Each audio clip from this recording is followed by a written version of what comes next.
Assalamualaikum warahmatullahi wabarakatuh. Selamat pagi Ibu Pancas. Hari ini kami dari kelompok 3 akan mempresentasikan mengenai jurnal yang ketiga yaitu Rural Urban Disparities in Knowledge, Behavior, and Mental Health during COVID-19 Pandemic.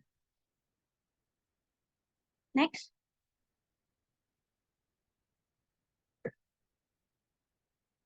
Berikut merupakan anggota dari kelompok 3. Yang pertama ada Rika Trianti, kemudian ada Rizal Fahmi, yang ketiga ada Najelina, keempat ada Fajar, kelima ada Safa, keenam ada saya sendiri, Sasi Kirani, ketujuh ada Sylvia Mega.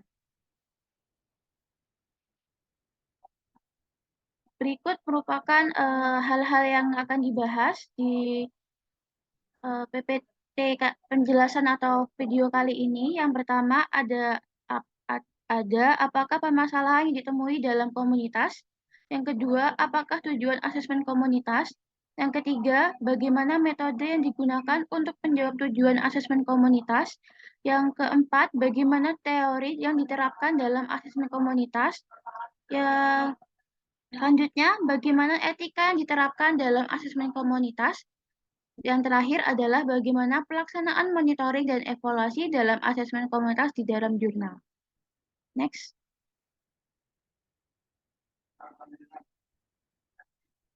Yang pertama adalah mengenai permasalahan dalam jurnal yang akan dijelaskan oleh Najelina.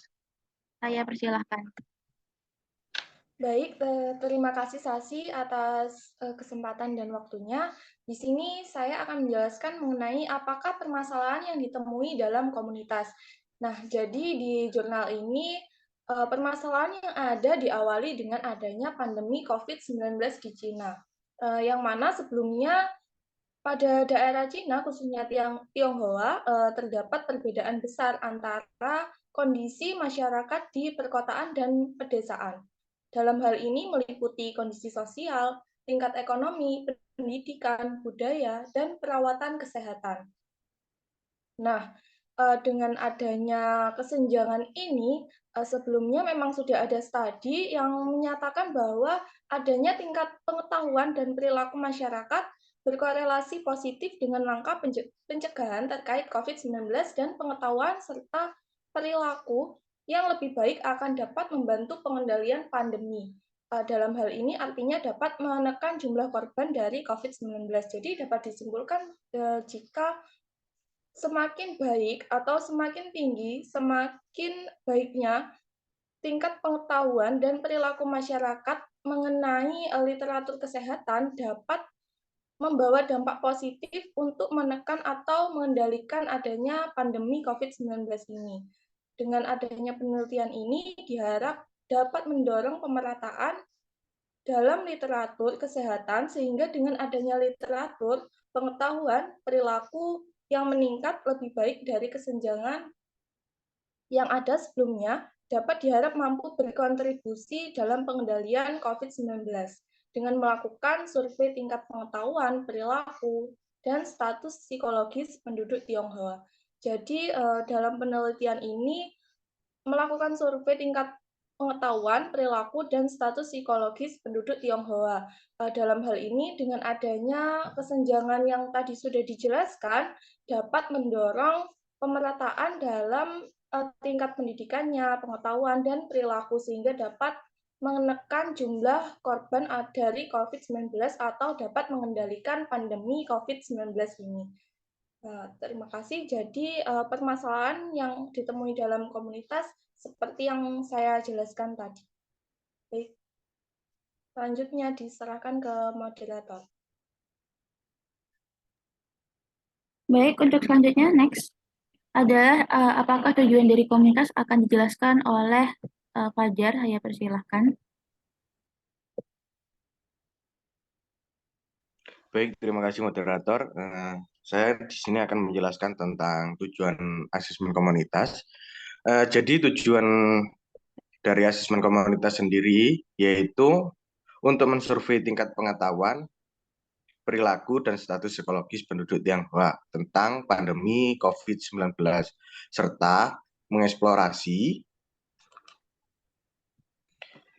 perbedaan antara daerah perkotaan dan pedesaan, di mana hal tersebut berkaitan dengan adanya jumlah korban yang terkait atau terjangkit COVID-19.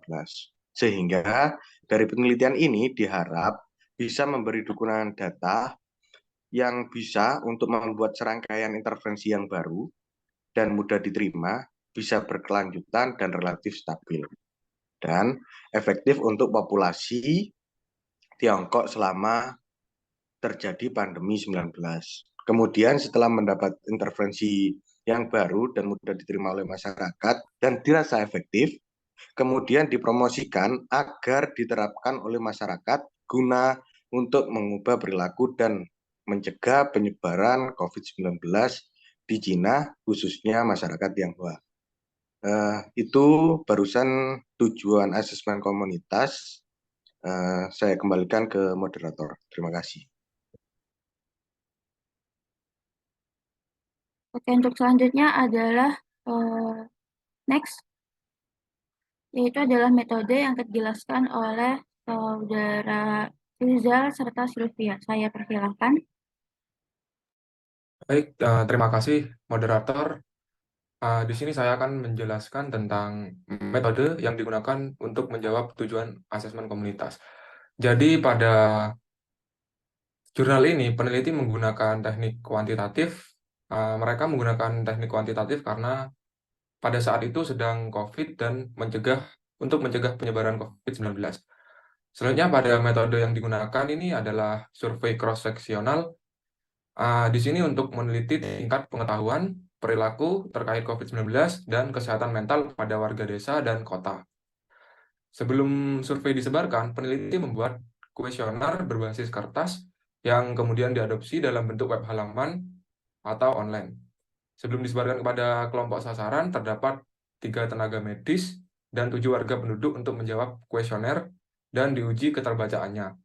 Peneliti juga meminta informed consent sebagai bentuk kode etik dalam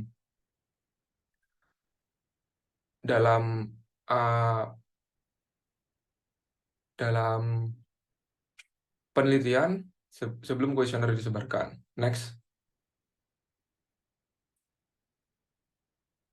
Selanjutnya ada teknik sampling. Pada teknik sampling ini sampel probabilitas dari 3.001 penduduk komunitas di 30 provinsi atau kabupaten di seluruh Cina dari 16 Februari hingga 23 Februari 2020. Penentuan sampel yang digunakan adalah convenience sampling.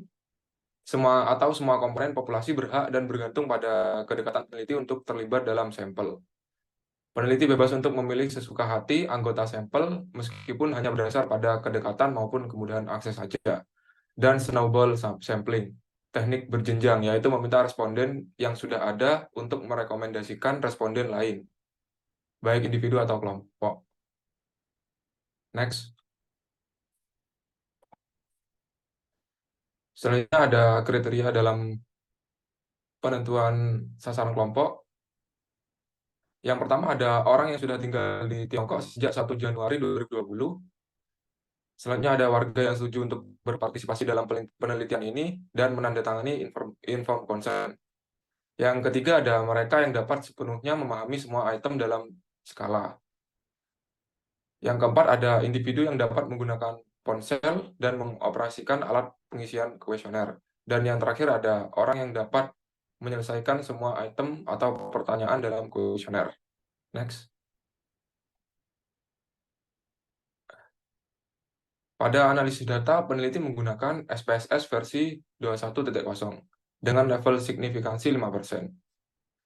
Deskriptif statistik digunakan untuk variabel sosial demografi, status pencegahan dan pengendalian masyarakat, kecemasan dan depresi, tingkat pengetahuan dan sikap terhadap COVID-19, serta perilaku masyarakat yang dikelompokkan berdasarkan wilayah, perkotaan, dan pedesaan menggunakan uji Chi-square dan uji T, yang mana digunakan untuk membandingkan perbedaan antar kelompok.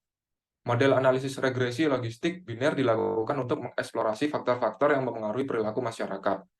Hasil logistik biner adalah odds ratio dan interval kepercayaan 95%. Next.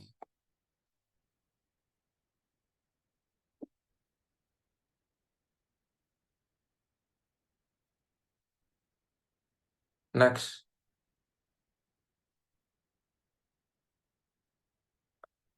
Selanjutnya ada instrumen.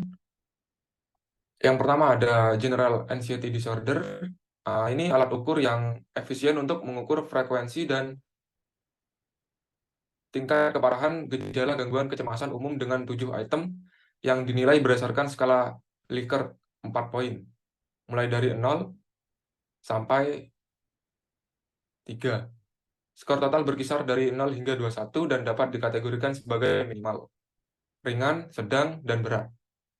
Yang kedua ada kuesioner kesehatan pasien 9 item. Yang ketiga ada menilai pengetahuan dan perilaku warga masyarakat terkait COVID-19. Bentar Para ya, peneliti, bentar mohon maaf, ini PPT-nya kembali dulu ke sebelumnya ya, Rik. Nah, iya. Makasih. Lanjutkan. baik, yang ketiga ada menilai pengetahuan dan perilaku warga masyarakat terkait COVID-19. Para peneliti merancang kuesioner pengetahuan dan perilaku terkait COVID-19 di bawah bimbingan 2 profesor keperawatan spesialis. Kuesioner ini terdiri dari 12 item dan harus menanggapi dengan ya atau tidak. Next.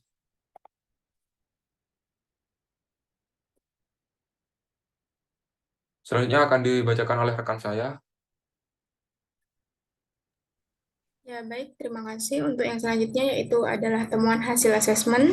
Yang pertama yaitu penduduk pedesaan melaporkan kasus yang dikonfirmasi di komunitas mereka 35,4% penduduk perkotaan dan 4,7% penduduk pedesaan adalah petugas kesehatan pekerja. 12% penduduk perkotaan dan 1,1% penduduk pedesaan melaporkan adanya gejala pernapasan dalam seminggu terakhir. Dan 30,2% penduduk perkotaan dan 32,8% penduduk pedesaan melaporkan tinggal sendirian. Selanjutnya, membandingkan data yang dikumpulkan dari kuesioner, tidak mungkin untuk mengakui beberapa perbedaan yang signifikan secara statistik antara daerah perkotaan dan pedesaan. Menganalisis perbandingan yang signifikan mengenai pengendalian masyarakat terhadap COVID-19. Next.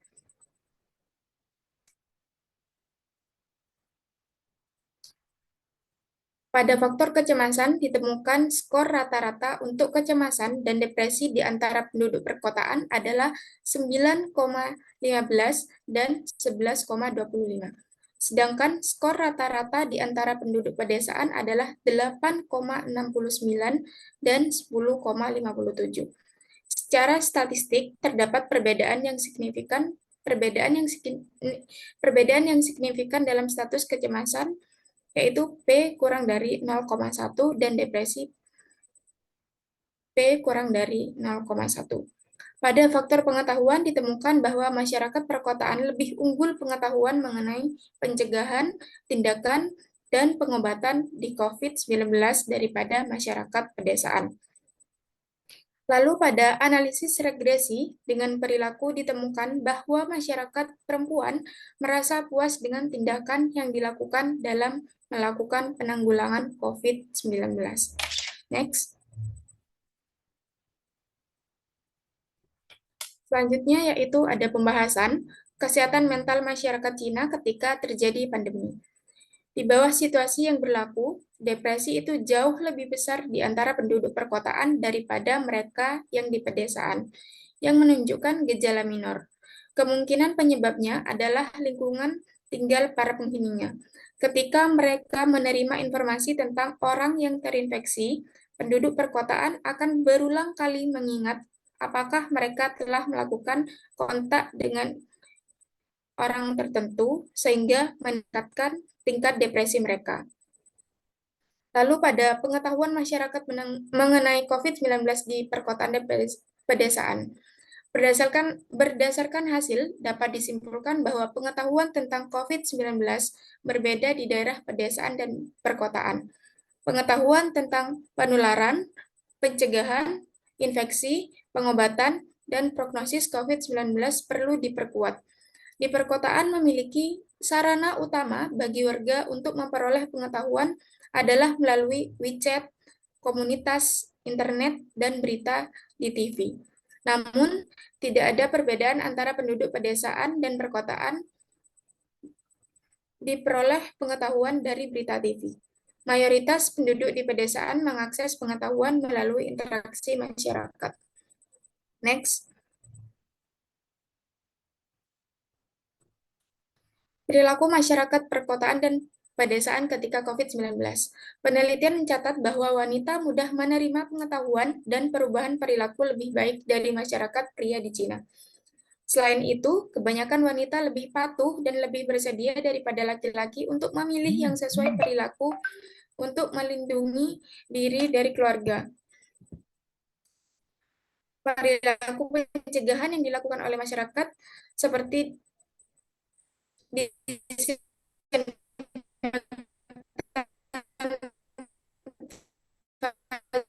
fasilitas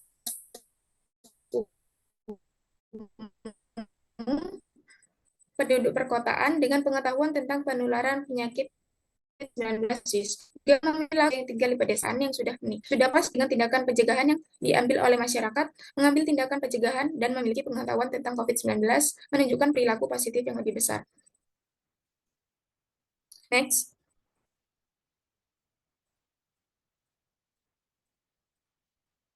Selanjutnya, kesimpulan, tingkat kecemasan dan depresi di antara penduduk perkotaan lebih parah dibandingkan dengan mereka yang tinggal di daerah pedesaan. Terdapat perbedaan yang secara positif terkait dengan perilaku konstruktif antara daerah pedesaan dan perkotaan. Partisipan perkotaan melaporkan tingkat pengetahuan yang lebih tinggi secara signifikan mengenai COVID-19 dalam semua aspek, mulai dari penularan, tindakan pencegahan, gejala infeksi, pengobatan, dan prognosis, dibandingkan dengan penduduk pedesaan. Sementara mayoritas responden di daerah perkotaan mendapatkan pengetahuan melalui WeChat, aplikasi lain, dan internet, sedangkan penduduk pedesaan mengakses informasi melalui interaksi dengan komunitas. Penduduk perkotaan bernasib lebih baik dan bertukar pengetahuan tentang COVID-19 dan memberikan saran kepada orang lain untuk mengambil tindakan dalam pencegahan, akan tetapi kurang baik dalam menyarankan orang untuk mengunjungi rumah sakit jika mereka menunjukkan gejala dibandingkan dengan penduduk pedesaan. Sekian, saya kembalikan pada moderator.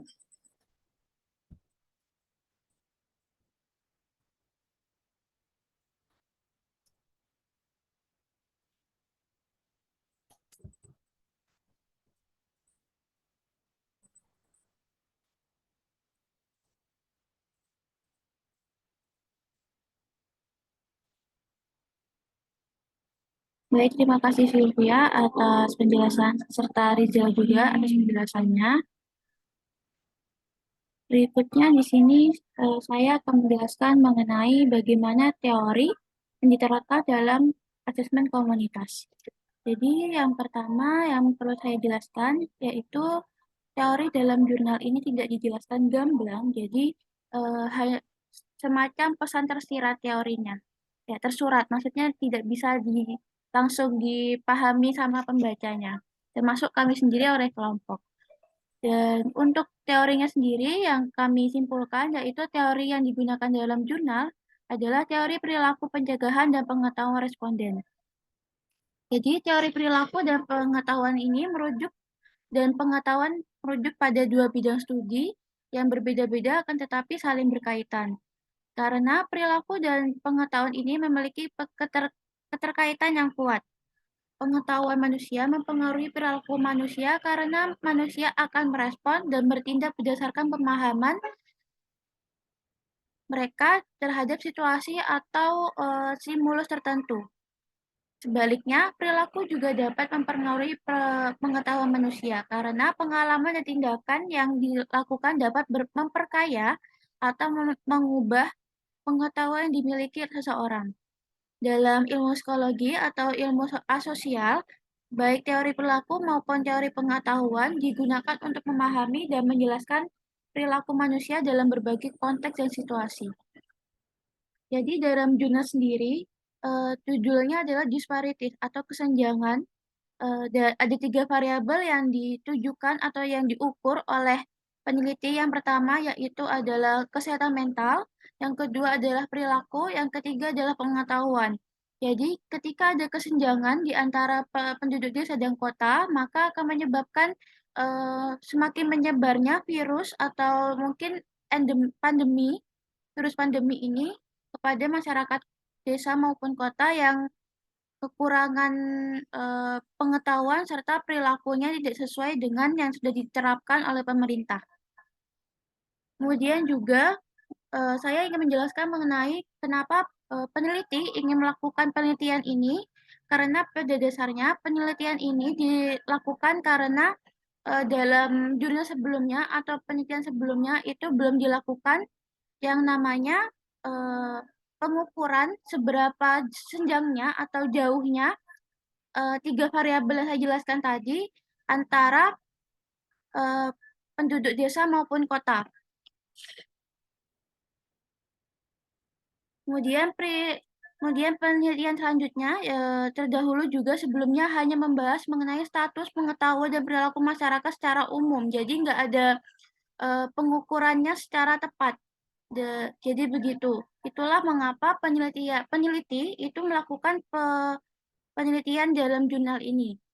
Kemudian tujuannya sudah dijelaskan tadi oleh beberapa teman saya, yaitu gunanya untuk melakukan bisa digunakan untuk informasi maupun bisa digunakan tahap selanjutnya yaitu intervensi.